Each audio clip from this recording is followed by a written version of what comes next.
Juif, communiste, homosexuel, alors là, pour les nazis, ça ne pouvait pas être pire.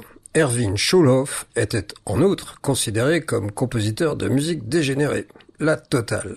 Alors, voyons tout cela un peu dans le détail. Erwin Schulhoff est né à Prague en 1894 d'une famille juive musicienne du côté de sa mère. Il prend des cours de piano, il entre au conservatoire de Prague, puis à celui de Leipzig, puis à Cologne. Alors qu'il commence à être très demandé comme pianiste, il continue ses études dans le sens de la composition, de nouveau à Cologne, et il prend même quelques cours avec Claude Debussy. Il est blessé pendant la Première Guerre mondiale où il est du côté autrichien. Ceci le révolte et le pousse à adhérer au Parti communiste.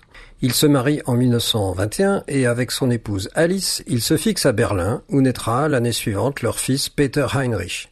Sa carrière internationale s'intensifie, mais alors qu'il a mis en musique le manifeste du Parti communiste, sa présence en Allemagne est interdite et il figure bientôt sur la liste des compositeurs dits dégénérés par les nazis.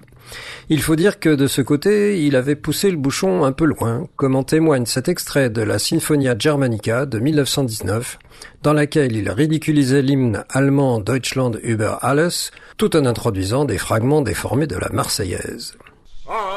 Offiziere, Oberlehrer, Nassgegarden, Fiebergeist. Wenn einst offen wir Wilhelm wiederkommt, blüht die Flagge, schwarz-weiß-rot. Il vit un divorce difficile pendant lequel il a une aventure amoureuse avec un étudiant. Cette fois, la coupe est pleine. Juif, communiste, homosexuel et compositeur de musique dégénérée, après avoir travaillé sous des pseudonymes, il cherche à fuir Prague.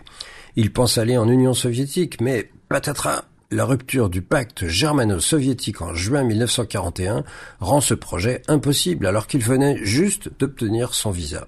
Schulhoff est arrêté et déporté à la forteresse de Würzburg, en Bavière, où il meurt de tuberculose en 1942.